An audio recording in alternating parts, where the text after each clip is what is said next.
Welcome to The Whole Pineapple. I'm Ruby Boris. And I'm Ann Judge. The Whole Pineapple is a podcast about wellness focused around fertility. We'll talk with experts on a wide range of topics, including nutrition, stress relief, sleep, mental health, etc. And we'll dig into the issues that can cause fertility challenges, like PCOS, or early menopause, or cancer treatment. So if you're curious about your fertility, whether you're ready to start a family, or you're preserving your options for the future, let's dig in. Hello, Whole Pineapple family. It's good to be with you. I'm Ruby. I am Ann Judge. We're going to talk all about families today. While preparing this episode, I was thinking about our jobs and what we've chosen to do with our lives. And we are technically reproductive endocrinology and infertility nurse practitioners and podcasters by title. We're two podcasters. You got to mention that. This is 2023 now. So yes, we are no longer rookies. Yes. But I was just thinking about what's at the real heart of our jobs and why we do the actual work that we do. What's our overarching goal? And we really work to help people build the families they dream of. And with our wellness lifestyle focus, we also want to help people live their best lives as vibrantly as they can. But we spend a lot of time in our job discussing the concept of family and what it means to the individual, the couple, the relationship, when and how they want to build their family, what's the family plan, all of those things, how are they going to achieve the plan, whose gametes we're going to use. We're in a unique position to see the true diversity of what a family can be. But not only are we helping build families in a diversity of ways, but we are also dedicated to helping diverse families of all kinds reach their family building goals. And today we're talking about all things family and what it means to be a family, and who better to help us discuss this topic than the team over at Family Equality. You've heard us talk about them many times before.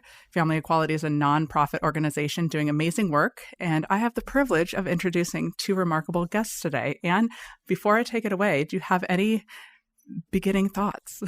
No, I think that was a pretty long beginning thought. So I had a lot of thoughts before I No, just it is interesting that when you think about our mission, and we're so grateful to SRM, our sponsors, but we both worked here a long time. And I remember when I first started, do you remember what our original motto was, like on my old business cards?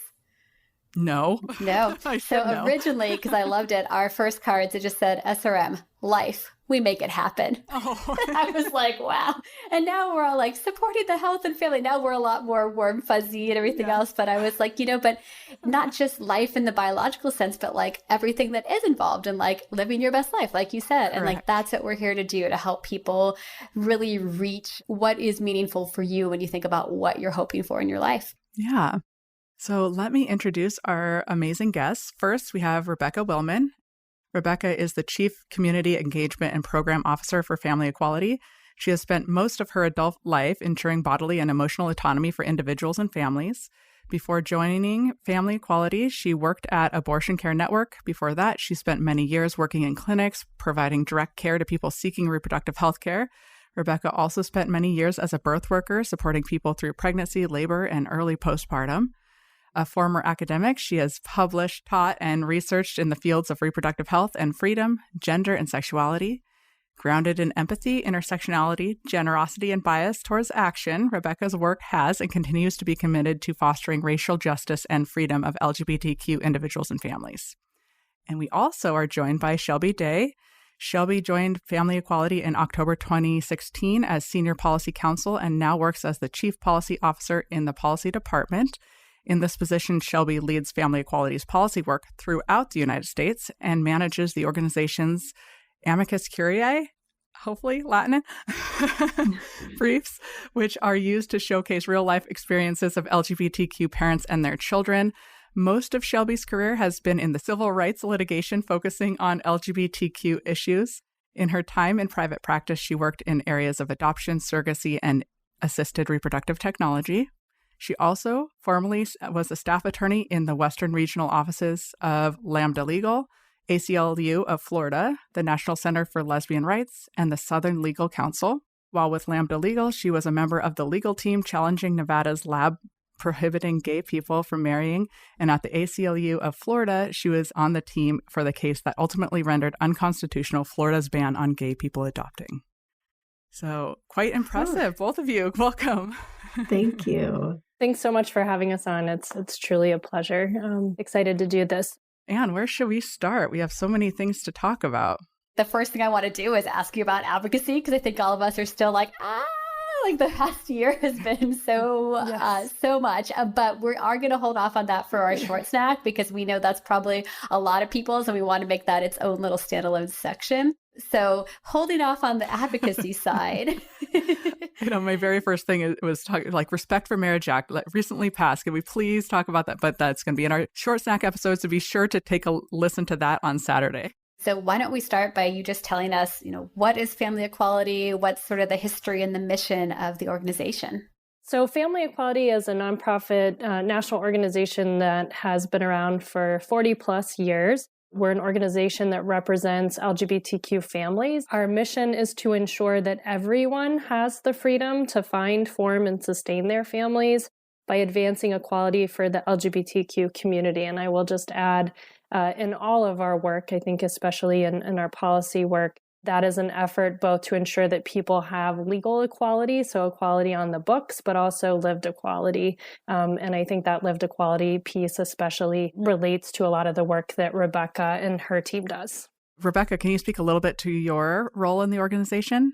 I am the Chief Community Engagement and Programs Officer. And what that means essentially is that, speaking to what Shelbi just mentioned about actual lived equality, ensuring that the LGBTQ community has access to resources and programs and supports that really help to support the lives that they want to lead in their families as they are either seeking to create them or have already created them. Family equality has been around since like the 70s, correct? Yes. Thinking about how they've been around since the 70s, for what we do in an assisted technology, I mean, there have been so many huge changes. So when Family Equality was first founded, I feel like probably the focus has also had to evolve with the times of what's even possible. So maybe like what was the organization doing in the beginning days versus all the stuff that you're doing now? So I've been at the organization for a little over 6 years now, and it's my understanding that in the early days, we were an organization that was actually created by a group of gay dads who were, leaving marriages, creating their families, and really seeking community and connection, and also dealing with a lot of the legal woes. So at that time, you definitely had people coming out and having their children taken away and stuff like that. At that point, Family Equality, it's my understanding, didn't have a policy department, that we were more of a program and community building connection space type organization. And we've evolved over the years. And so for several years now, have also been doing policy work, but still at our core, I think our work is about telling our stories, about creating community for LGBTQ families, for creating connection points for LGBTQ families in various spaces, ranging from our Family Week event that we have annually in Provincetown that brings a lot of families together and really is a beautiful event, but realizing that is not something that all people can participate in. It's not accessible for everyone. Also working through the years and currently to find opportunities and spaces that are more accessible for people to connect, whether that's virtually. Like during the pandemic, we had our neighborhood hub space that created a lot of points of connection to our peer groups that Rebecca's team works on, to even more regional and local events. So it's been a range. It's been a long journey that's evolved over time along with the landscape. I send a lot of patients that way too who are needing support, especially if they're looking into legal options for second parent adoption or anything, just wanting to explore the many different areas that you have to think about as an LGBTQ family navigating this world. And some of that you're prepared for, and other times like maybe you hadn't been thinking about before. Yeah, that historical perspective is so important, because I think sometimes we get blinded by the exciting technology now, the fact that we can do, shared maternity cycles where the egg source can be here and then someone else carries. And we kind of forget that people have been building families well before we had the technology we have now when it comes to whose gametes and how we mix everything up. So I think it's good to know, like, I didn't know that was the founding story of the organization. How did the two of you end up working for Family Equality? I have actually only been with Family Equality I'm coming up on 4 months. So I'm much newer, but Shelbi and I have actually known each other for I don't know, Shelby, at least 15 years, Oh, wow. dating back to when we were both living in Florida many moons ago. And so it feels really fun and exciting to have kind of come like full circle in our careers and be back at this place where we're working together. Yeah, definitely.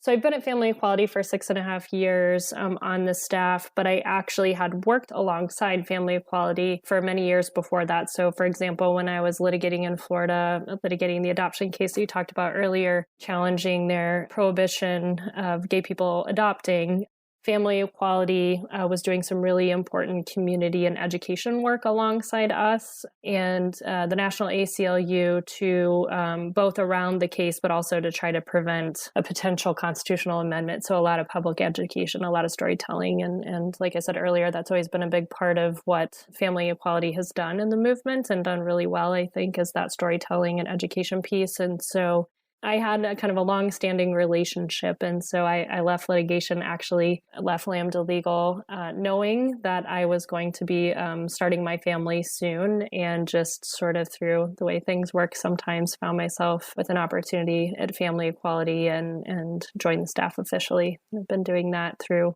my parenting years, basically. So I kind of shifted from litigation to policy work. Well, and that foundation of storytelling is so important because it tells the story about how diverse families can be. And the whole definition of like traditional family is such a misnomer because there is no such thing, right? Like there's no traditional family. A family didn't start one way or the other. And that's why I think telling people stories helps open people's eyes to like, no, the multiple different kinds of diversity of families have been around and they're important, and it's important to hear these stories. Absolutely. I think people see themselves in the stories that we share, and I think that sometimes that allows us to bridge gaps or people maybe not understanding our families, how they're formed, understanding our relationships. I think when we tell our stories, people sometimes can see common experiences, or it humanizes us and sort of demystifies whatever, might be there for them.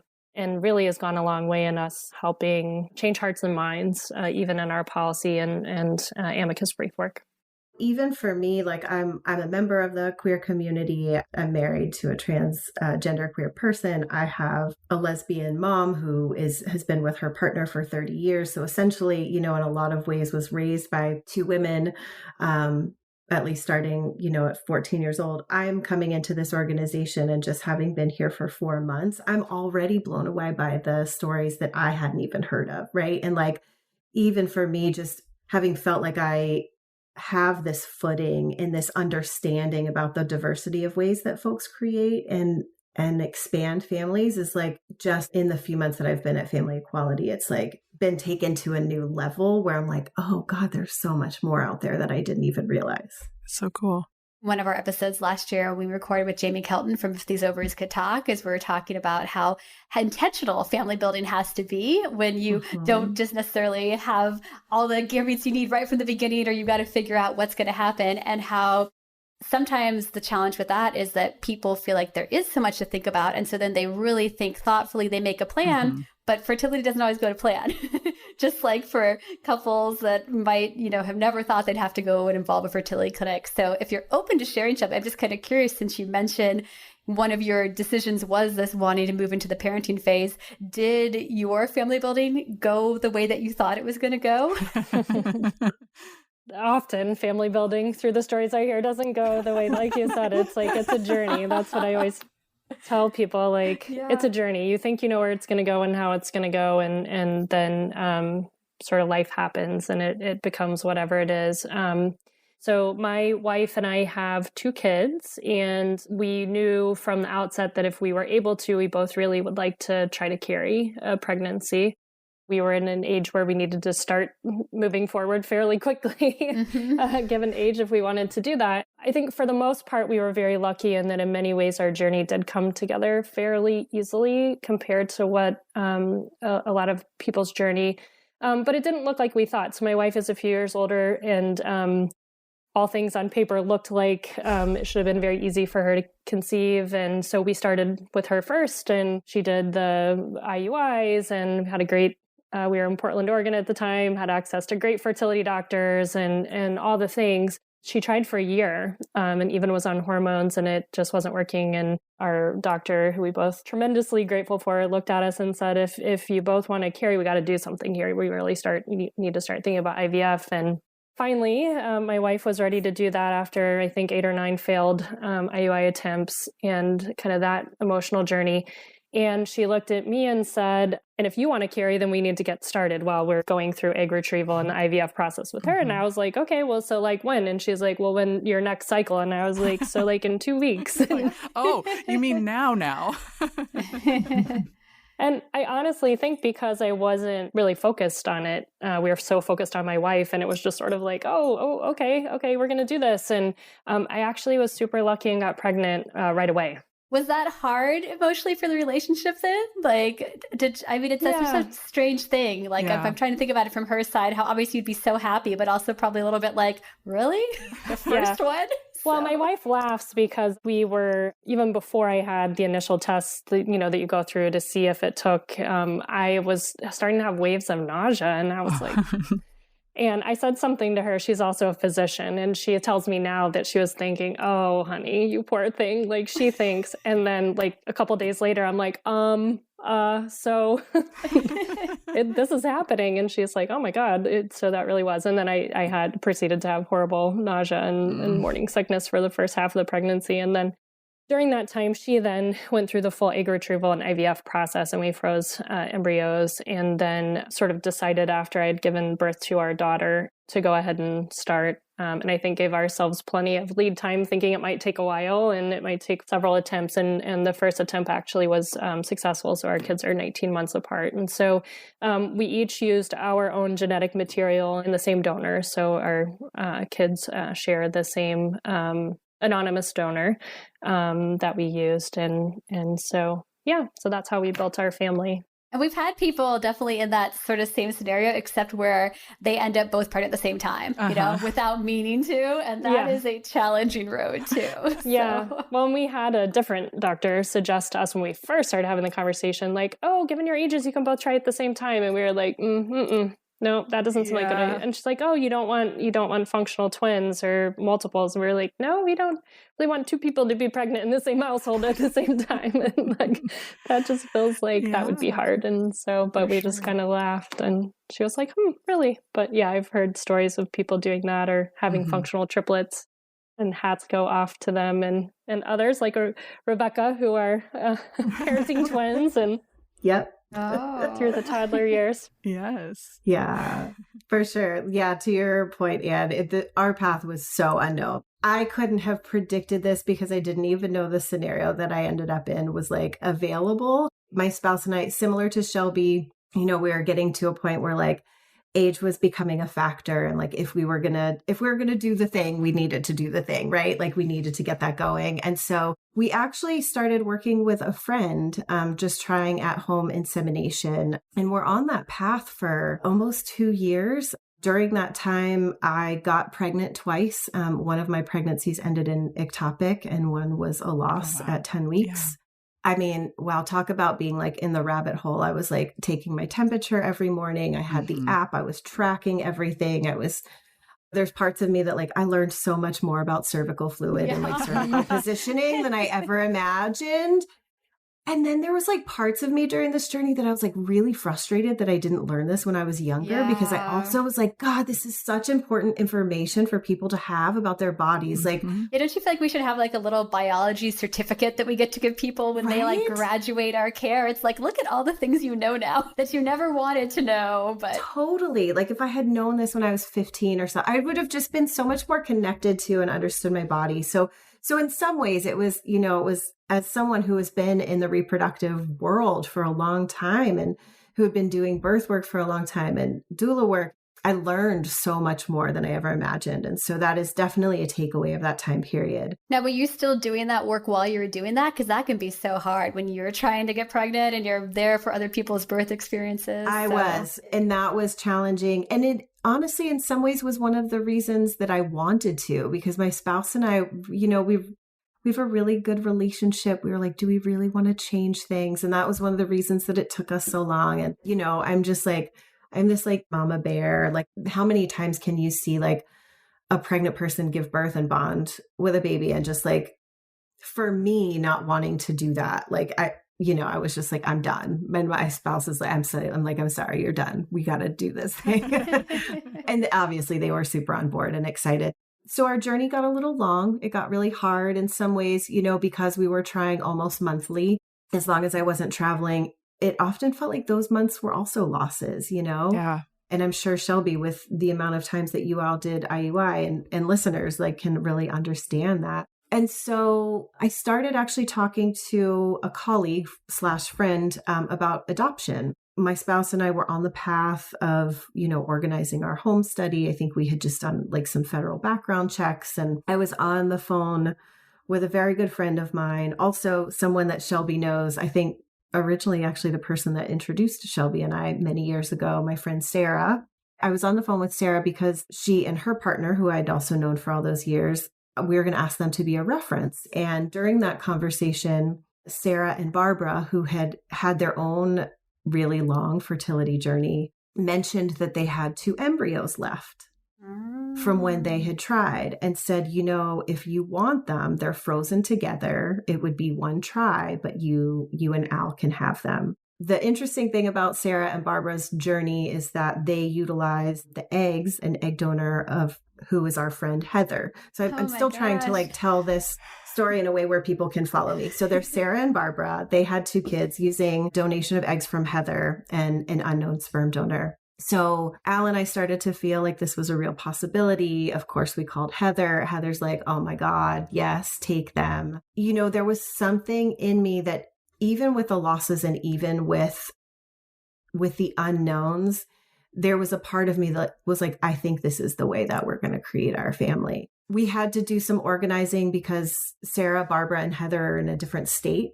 than Al and I are. And so we organized with a fertility clinic here to help us with injections and timing. And then when the time came for the frozen embryo transfer, we went down to be with Sarah and Barbara during that time. And of course had to, go through the counseling and all of those things. In the meantime, there's a bunch of lawyers. Right. There's lawyers. I mean, we had to do a property contract exchange. So in order to receive the donation of the embryos, we had to, there was like a lot of legal steps and other things along the way that we needed to do. And went down for the frozen embryo transfer. I remember looking at the little ultrasound and like seeing this little burst of light go through. Cool? You all probably know what I'm talking about. And just being like, oh my God. And then just walking around for a couple of weeks being like, I think they're in there. I think they're in there. And of course I had tried so many times at home. I had like 75 pregnancy tests still. And I was like peeing on a stick every morning. I know we're not supposed to, but I did. And so in January of 2020, I gave birth to twins. Wow. And I'm an only child. I never imagined having twins or even 2. Yeah. And it's really amazing. We have been really intentional about the way that we created our family, and Sarah and Barbara, their kids and our kids, we are raising them as full siblings to one another, and we work out seeing one another. And Heather also has children, and so Sam and Star have half siblings through Heather. And it's really funny too, many years ago, before Heather donated eggs, I was actually going to donate eggs to Sarah and Barbara, and then I ended up leaving. I moved out of the state, and so that's when Heather stepped in. And so in a lot of ways, it felt like it had kind of been all of us from the very beginning of Sarah and Barbara's journey. And it just kind of like came full circle. And so, it's just been a wild ride. Sam and Star's siblings are many years older. So the embryos were frozen for like 8 years, I think, before we had them. And our kids, they know, they call Heather their egg. Like when we talk about it, they know Heather is their egg, and they know that they have these siblings, and they're starting to understand what that means. We're going to, we've seen each other a few times, but obviously COVID meant that we weren't able to be in connection in person as much as we would have liked, but we'll see them over this winter season. So it's been a wild ride, y'all. Oh my gosh, it's such a great example of like all the different things that go into it. And I think about the fact that I'm pretty sure at least my kids aren't that much older. Like they're still getting assigned family trees in school, right? And so like how you're going to like draw this beautiful bush of like all the interducting vines. And it's a very lush tree. Yeah, exactly. Oh, I love that. And it's just such lovely stories and such a testament to families can be built in so many different ways. And that really kind of brings into what is a family is really what you create and what you think your family is, what you know your family is. Can you talk a little bit about something that a lot of our listeners probably heard and some probably know very well, the difference between family of origin versus chosen family? Family of origin for me is the family that I was born into and grew up in, and sort of part of my origin story. My created family at different points in my life have been different things. Up until the point that I had my wife and my kids, my created family, to be honest, and sort of my closest family was just this beautiful community of very close friends that showed up for me no matter what, that were always there for me, that I had very much a family relationship.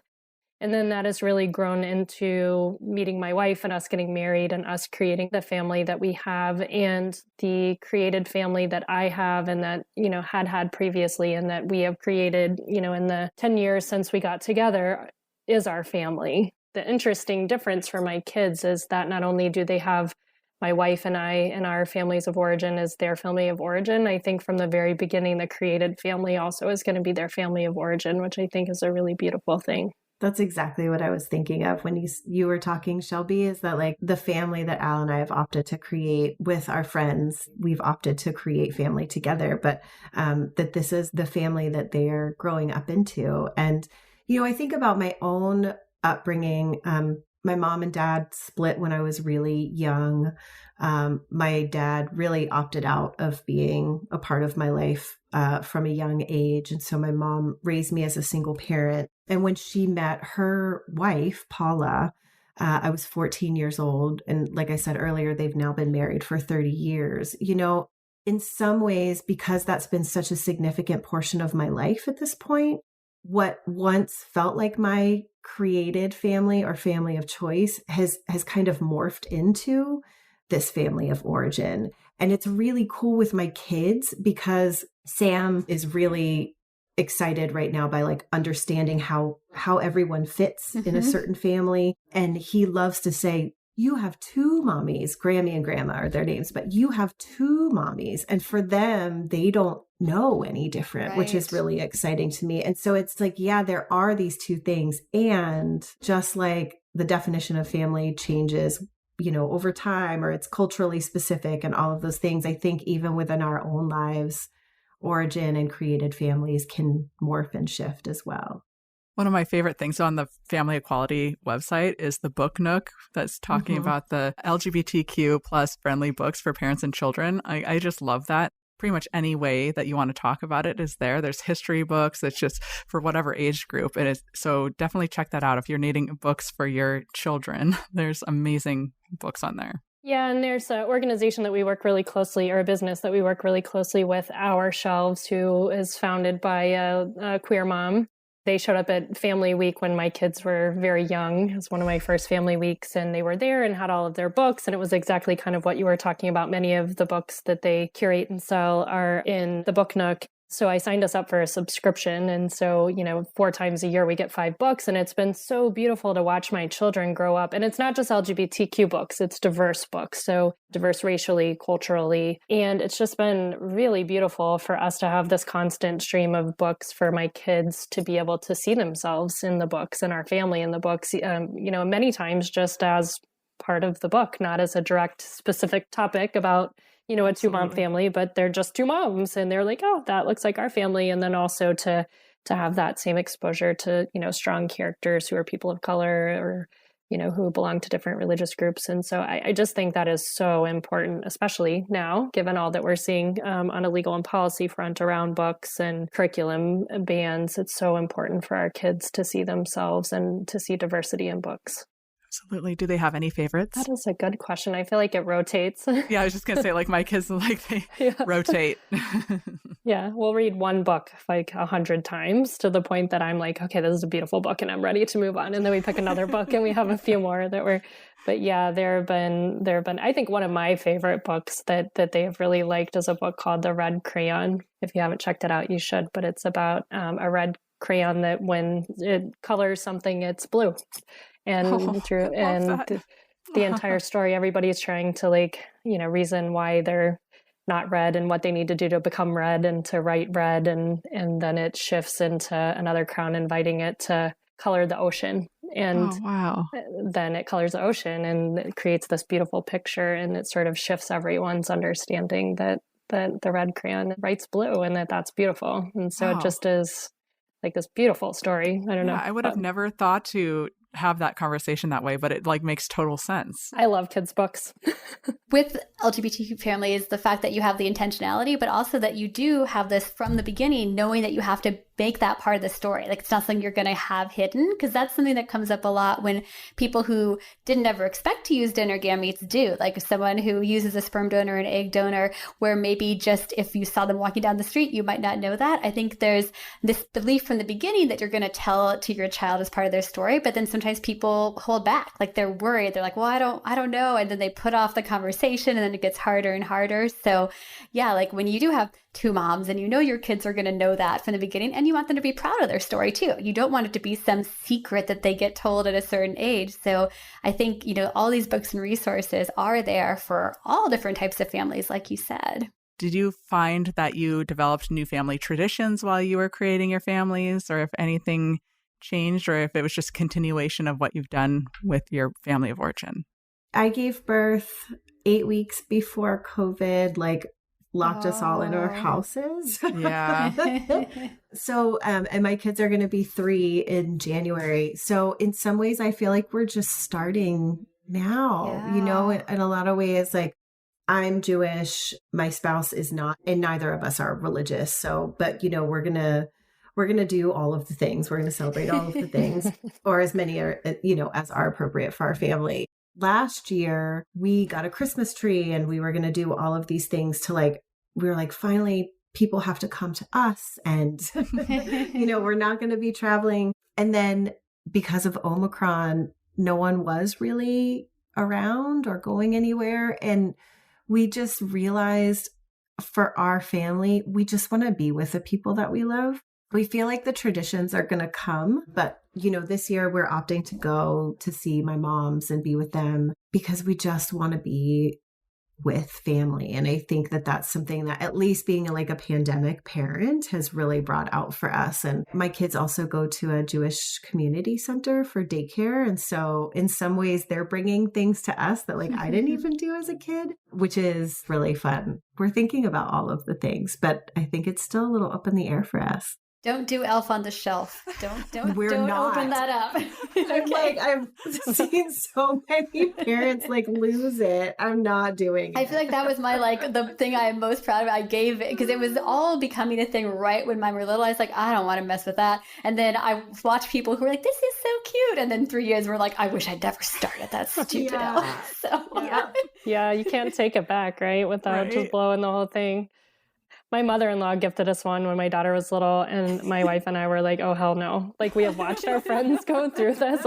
Even watching friends post things about the Elf on the Shelf broke its leg, so it has to sit here for 2 weeks while it heals and has little cast. It's brilliant. But we've been resist. But yeah. Oh, and no.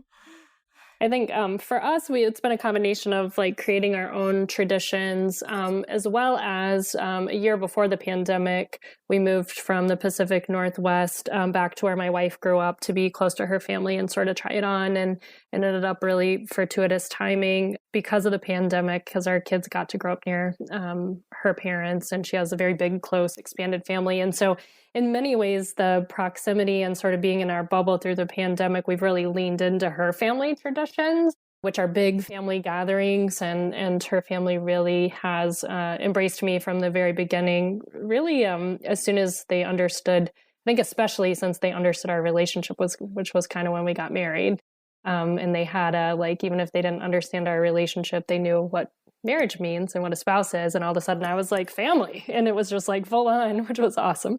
And then I've always embraced our children, which has been really beautiful. And so, we do all the sort of traditional things around the holidays with her family, and her parents tend to host. And so that's been really wonderful for our kids to see. But then we've created our own traditions, including as we're creating community and connections.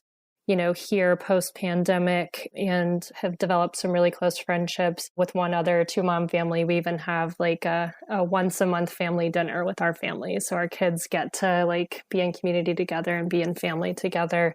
And have developed both here and where we lived previously, some nice traditions with other queer families and children, including we still, even after we've left and through the pandemic, we found a way to even do like RV trips and vacations with our best friends from the West Coast and their 2 kids, because our kids have grown up together and sort of staying committed to that. And so that's been really wonderful. And what would you say if you had people listening who, wish they had that and don't have a lot of in-person community of families that look like them? Is that something that family equality also helps sort of facilitate for people that maybe don't have people like based on where they live geographically? Or one thing that I've heard, having been at Family Equality for the amount of time that I have, is there are a lot of people who are living in places where there aren't big LGBTQ communities, like in rural areas or in the more conservative states, and they don't have those connections. And many of those people go to things like Family Week and go year after year after year and create really close relationships. And we see those endure, and that really is amazing as well.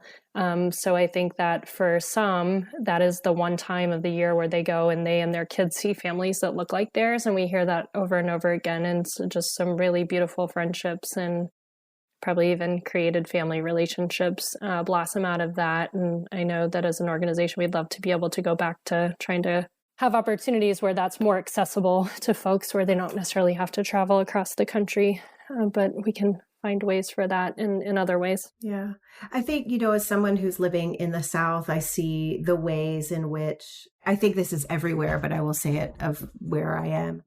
LGBTQ plus folks in community are really resilient and really resourceful. And I think there's so much complexity that comes with a holiday season.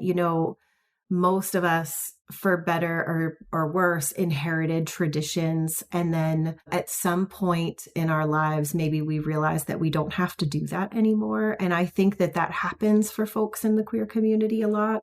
I like to imagine that folks have an opportunity to think of like, what is the purpose? What do they want to get out of it? And I see people opting out. I actually attended one of our peer support groups recently. So we host regular support groups for folks who are trying to conceive, which is really a wonderful tool. You can find it on our website for anyone who's listening and interested to learn more. I can share a link with you all. It was amazing. I think that there was maybe 18 of us on the call that night.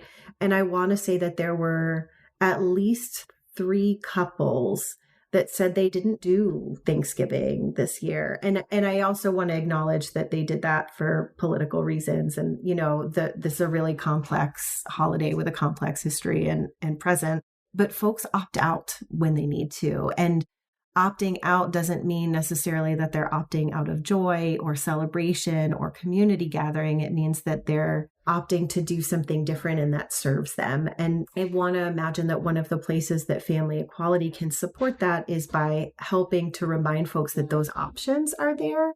I don't necessarily know that we do those things specifically. I think that happens oftentimes more on a local or community level.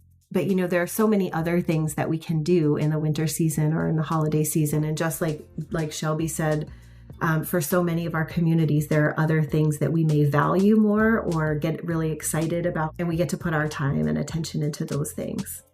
Yeah. And so either opting out of maybe traditions that no longer serve you or no longer fit, or even changing some traditions that you maybe, tweaking things to make them fit more. An example is you brought up Thanksgiving. In our family, we celebrate Family Day. So we do the same traditional food and stuff like that. But we also sit down and we just have a conversation about our family, why we appreciate our family, the good things about our family. And then also we talk about other families too. So I found that to be a really, really fun way to change a traditional holiday to something that fits more for our family.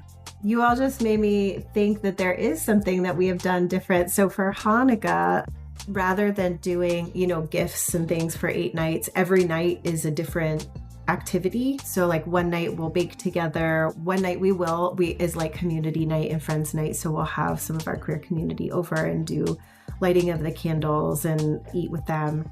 And we'll, as the kids are maybe next year, I think they're a little too young this year to like do volunteer or an active service, but we're attempting to do that rather than, base all of these holidays on gift giving.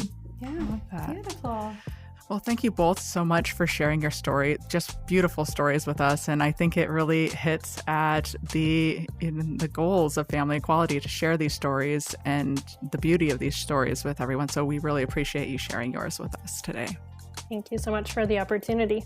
Thank you. Thanks for joining us for this week's episode of the Whole Pineapple Podcast. We hope it was helpful.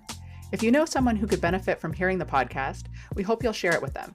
And don't forget to subscribe, rate, and review The Whole Pineapple on your favorite podcast app. Every rating and review makes us easier to find. This podcast is sponsored by Seattle Reproductive Medicine and is produced by Audiotocracy Podcast Production. We'll see you next time. Have a delicious week.